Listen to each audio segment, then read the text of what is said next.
Welcome. I would like to welcome you to the program tonight on solar policy in Belmont, and I'd like to welcome Karl Rábago to our program. Karl is the executive director of the Pace Law School's Energy and Climate Center. Karl has 25 years of experience in the electric utility industry, working for power producers, distribution companies, and as a regulator and policymaker.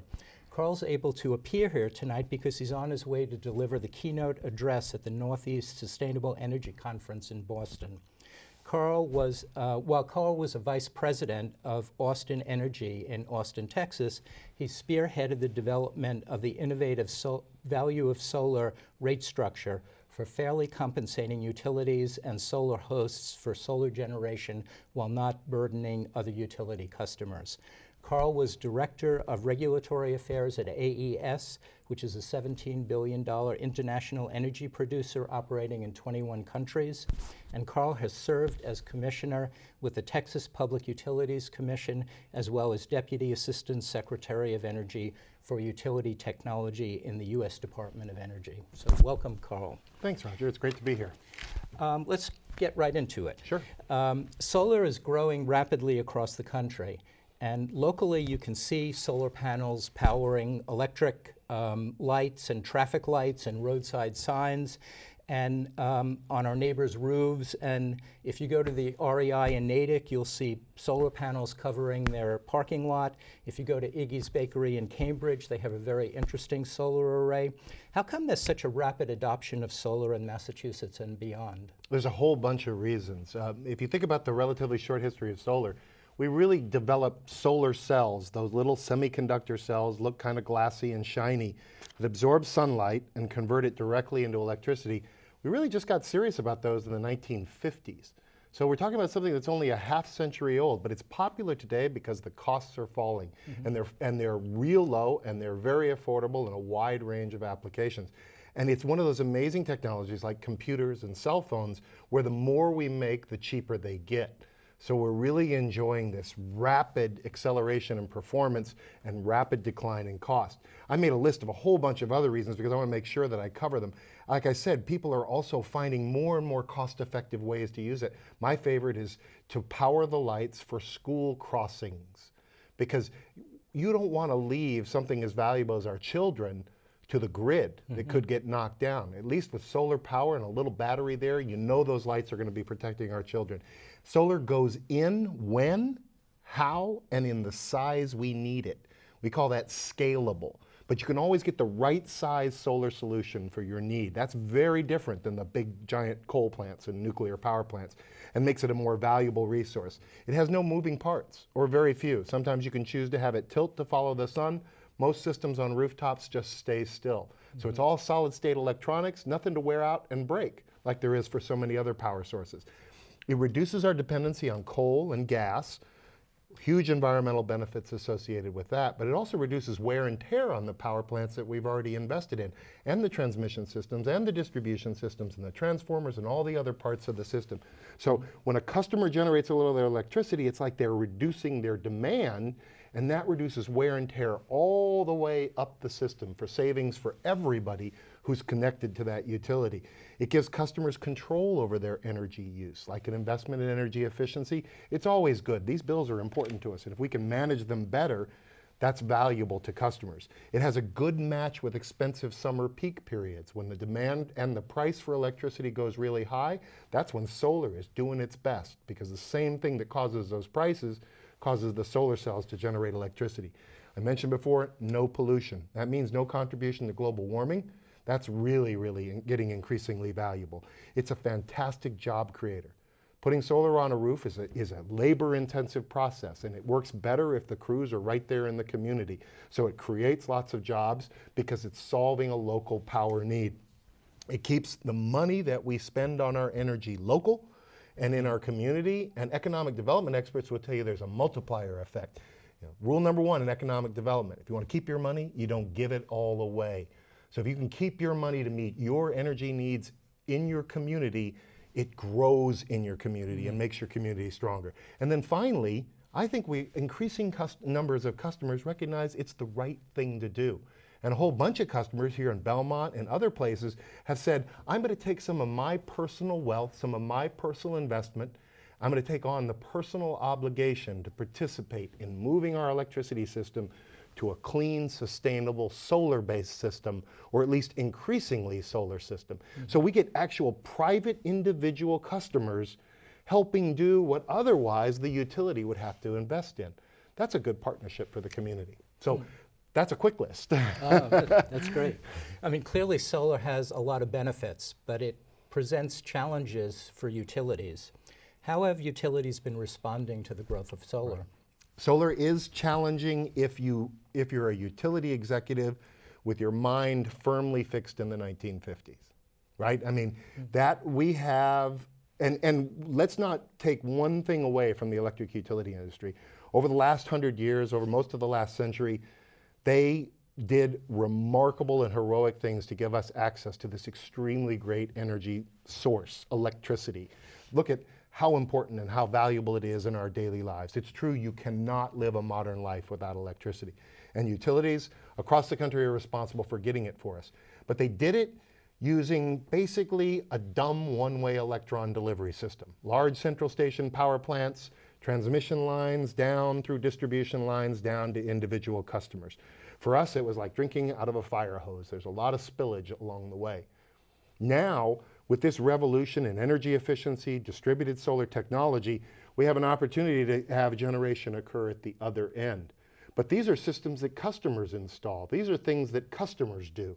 And that's threatening and frightening to utility people.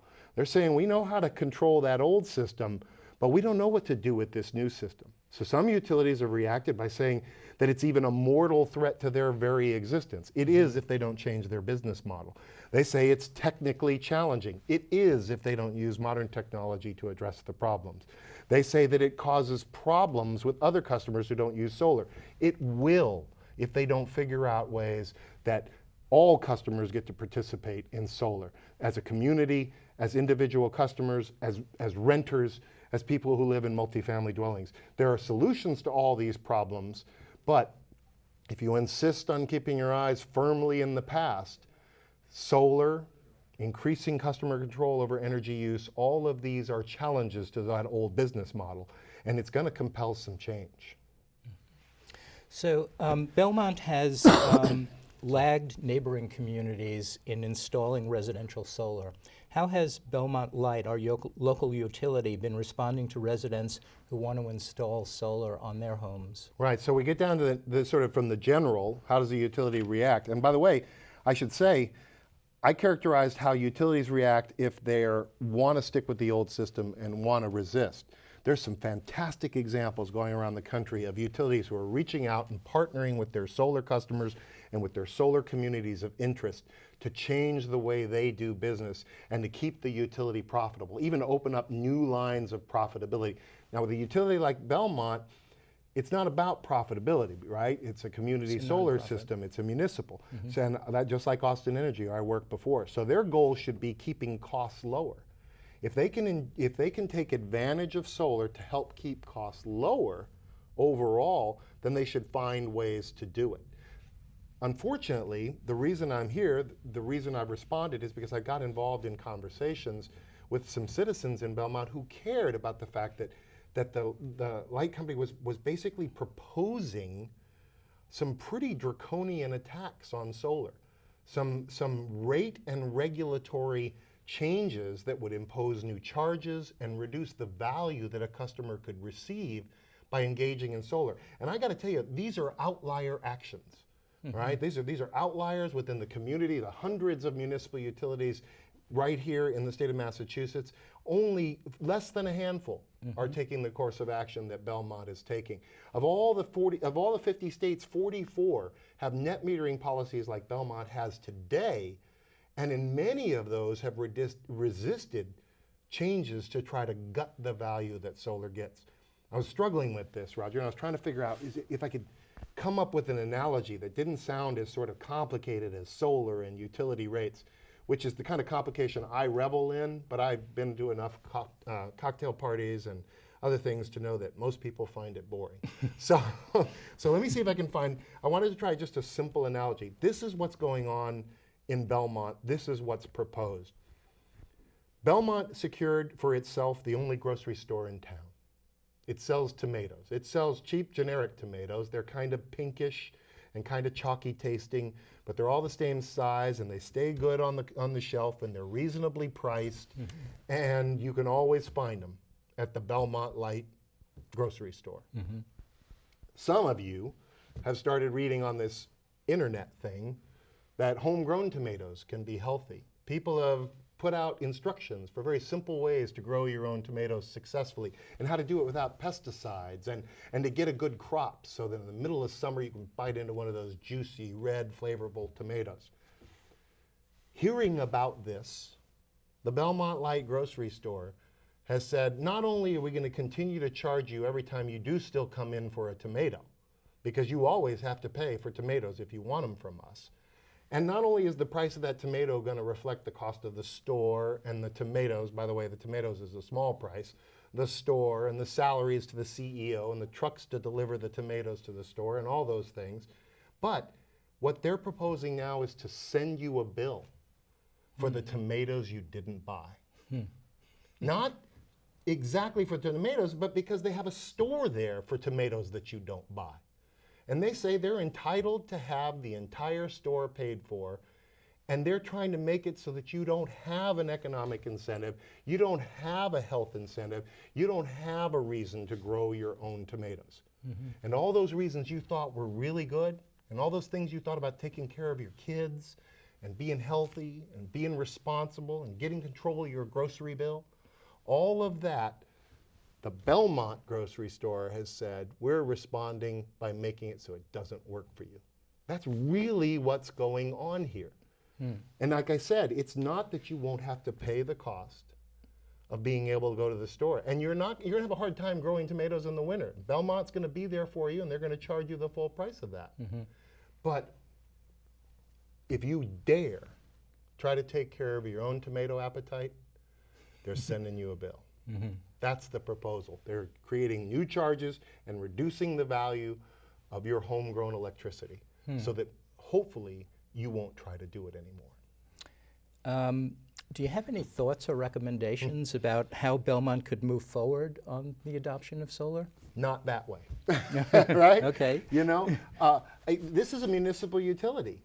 The very reason for public power is so that it can be close to its customers. I believe so strongly in the core ethic of public power. I got a taste of this at Austin Energy. It's remarkable. I mean, there's nothing like a utility where if you want to talk to the chairman of the board, you just walk downtown to City Hall and you can talk to him or her, you know?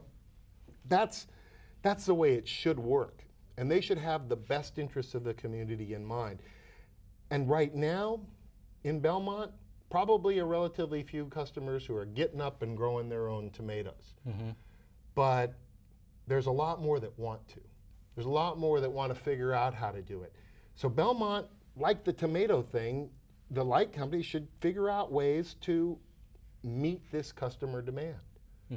And they should say things, well, if you can't afford to put it on your own roof, or you live in a multifamily dwelling, they should explore what utilities across the country are exploring, which is community solar projects, where the cost is lower and multiple customers can participate in it. They should explore other ways to develop and grow the solar industry. Have the idea of solar installers living and working in this community and making a living there. And more than anything, what they need to do is back all their decisions up with facts. One of the frightening things that I've seen in the proposals from Belmont, for example, is these charges are based on a hypothetical customer who produces a hypothetical amount of solar energy, and then they construct a charge that's very real. That's not how it's supposed to work in the utility business. If a solar customer costs more, a cost of service study should show it, and they should conduct that cost of service study. And if they want to find the right value to compensate that customer for their solar production, they should do the study to determine it. Now, the joke that I use is that, you know, in God we trust, but everyone else should bring data. And what's been missing from the Belmont proposals so far, there's a lot of calculations, there's a lot of numbers, but there's no data about what solar's worth and what it costs and what benefits it brings. That'd be a really good place to start. Are there any studies that have been done on the More and value more of every day. solar? Yeah, more and more every single day. I personally have been involved in studies in Austin, in Minnesota, in North Carolina, and several other places, and Colorado. I can tell you that the most recent one, days old, in Maine, which is just a short drive from here. The value of solar study that just came out, it was established by the legislature of the state of Maine. It was reviewed by the Public Service Commission and Public Utility Commission of Maine, came out, and it has some pretty remarkable numbers. When you fully account for all the avoided costs that are associated with electricity, distribution, transmission, and by the way, there are real values there, and the value of avoided environmental impacts, and you do so over the 25-year life of a solar panel, each one of those kilowatt hours of electricity from a solar generator is worth about 33 cents. Compare that to paying 18 cents for electricity today as a residential customer of Belmont. So you're saying that a kilowatt of electricity that's generated from a solar panel could actually be worth more than the retail price You're that going customers... exactly the right direction. Yes, it's worth more, and if the utility can pay less than that 33 cents, in fact, if they can pay just 18 cents, if they just gave you retail value for that, they would be making, let's do my math, 15 cents of extra value for all the other ratepayers that they could bring into the system. And you know what that spells over 25 years? That's called rate reduction. That means that your community is not addicted to natural gas prices that are certain to go back up. Your community is not addicted to polluting sources that are increasingly contributing to global climate change. Your community is not continuously addicted to a giant system that can be terrorized by increasing hurricanes and storms. Your system is strong and local and invested in by the users. That's why that value is 15 cents higher than the cost itself. Do you have any other examples for utilities around the country that have taken a more positive view of residential solar and actions that they've taken? Well, I mean, many utilities have done various things. Xcel Energy is doing some fantastic stuff with community solar in Colorado. Third parties, bringing third-party providers to come work with Xcel in Minnesota and Minnesota Power in Minnesota has led to hundreds of megawatts of community solar projects going on. Before we go further, can you, the viewers may not understand what community solar is. Can you just describe what that is? Yes, good. Thank you for doing that, because I kind of get into lingo. So some of us, you could maybe have a good roof without a tree that shades your roof. You could put solar on. You might have the money to do it. Put on a big enough system. You may either borrow, lease, take out a home equity loan. Some customers live in multifamily places, or they have beautiful trees shading their roof. Their house is not ideal for solar. So the idea is that we basically have a virtual rooftop for multiple customers. Now, solar is a high fixed cost business. So if you could do a solar installation that was 10 homes big or 20 homes big, it's going to be cheaper than trying to do 20 different separate installations. So you actually can achieve some cost savings. Plus, if the utility will look to the places in its grid where it has congestion and high costs because of the way the system is configured, that solar can actually add extra special value to reducing grid costs and save on transformers and poles and wires and recircuiting and things like that. So basically, it's an idea that works where you might say shade a parking lot outside, here by the train station, right? That municipal parking lot. You put up shaded covers, and so it's more comfortable in the summer, and you make some electricity. And you as an individual customer could buy in as a subscriber to a share of that. What's really exciting is that you can buy in at a smaller level. So for example, low-income customers who are just have, a tighter household budget, can buy smaller amounts but still take advantage of the fact that once you buy into solar, the price never changes. I mean, can you imagine an electricity bill that you knew was going to be flat for 25 years? That's why people buy solar, right? And some of our customers who have the highest strain on their household budgets would really appreciate getting a flat electric bill, or at least some part of their electric bill being flat for years to come. That's something they can, that's electricity that they not only need to live, but that they can live with. That's great. So it sounds like that there are lots of ways that we could improve the environment for residents in Belmont in order to be able to adopt solar. And this has really just been fascinating. So I'd like to thank you for coming and giving us your expertise and your time. And I'd like to thank the audience for joining us tonight. And I hope you found that this was very illuminating. And, There you go. I guess I'd like to end by just saying that we should all let the sun shine in. Thank you, Roger. Thank you.